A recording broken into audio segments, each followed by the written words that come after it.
Et nous finissons cette émission avec l'œil du CGP. Nous allons tenter de comprendre ensemble comment optimiser la rémunération du chef d'entreprise. Et pour cela, nous avons le plaisir de recevoir Jérémy Doyen. Bonjour Jérémy Doyen. Bonjour Nicolas. Vous êtes associé chez Bonnet et Doyen Conseil. Je vais aller dans le vif du sujet tout de suite. Comment optimiser la rémunération du chef d'entreprise, Jérémy Doyen ? Il y a plusieurs moyens pour optimiser la rémunération du chef d'entreprise. Ce qu'il faut savoir, c'est déjà savoir si on est en SASU ou en EURL. Je vais parler ici des personnes qui sont seules. D'accord. C'est déjà assez compliqué comme ça par la suite. Ouais.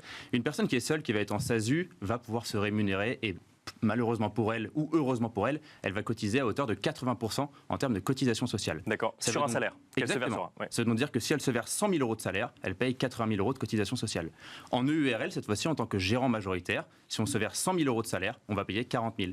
Les différences en termes de cotisation sociale est importante, effectivement. Cela veut tout simplement dire qu'il y a une autre protection sociale quand on est en SASU. D'accord. Et alors pourquoi est-ce que certains choisissent SASU et d'autres EURL alors ? Parce que la SASU va avoir un avantage en termes de cotisation sociale. Quand on se verse 45 000 euros, on a à la retraite une retraite estimée à 37 000 euros. Alors que quand on se verse en EURL 45 000 euros, on est plutôt aux alentours des 30 000 euros. Et alors comment est-ce qu'on fait du coup pour optimiser sa rémunération et en même temps penser à sa retraite ? C'est important de comprendre que oui, il faut penser à sa retraite. En plus de ça, quand on est en SASU, et je préfère insister là-dessus, il y a une protection sociale qui est plus importante. Donc on a aussi les accidents du travail qui sont protégés via le EURL. Donc pour optimiser tout ça, on peut aussi penser à des schémas plus complexes, tels que la holding par exemple, qui va permettre d'optimiser sa rémunération avec pourquoi pas une EURL en bas, une SASU au-dessus, tout à fait le contraire également. Donc on aurait deux entreprises pour optimiser au maximum sa rémunération, c'est ça ? Alors ça serait hyper intéressant d'avoir deux entreprises, c'est-à-dire une entreprise qui détient son autre entreprise, et donc avoir une holding qui va détenir sa société fille, sa société de conseil ou d'activité commerciale.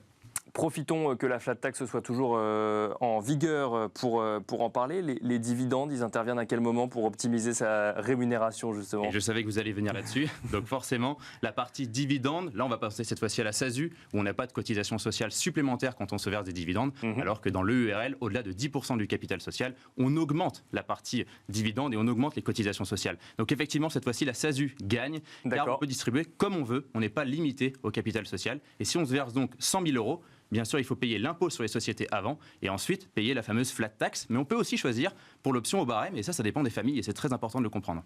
Concrètement, la question que tout le monde doit vous poser et à laquelle personne n'a de réponse tranchée, est-ce qu'on peut trancher entre une SASU et une EURL de manière générale en fonction d'une activité ou c'est vraiment du cas par cas ? C'est impossible de trancher.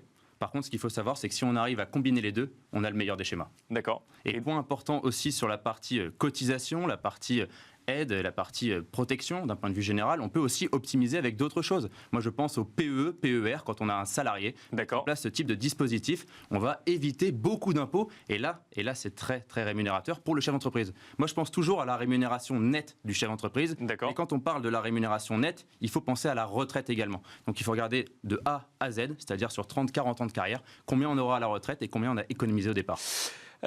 Petite question quand même sur les frais. Quand on a deux entreprises, ça coûte 2 fois plus cher. Est-ce qu'on est gagnant quand même à la fin ?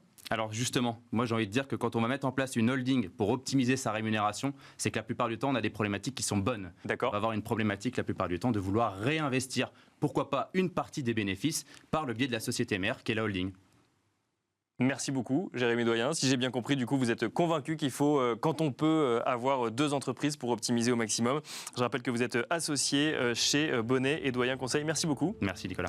Merci à vous également de nous avoir suivis et je vous donne rendez-vous très prochainement sur Bismart. En attendant, je vous souhaite un très bel été à tous.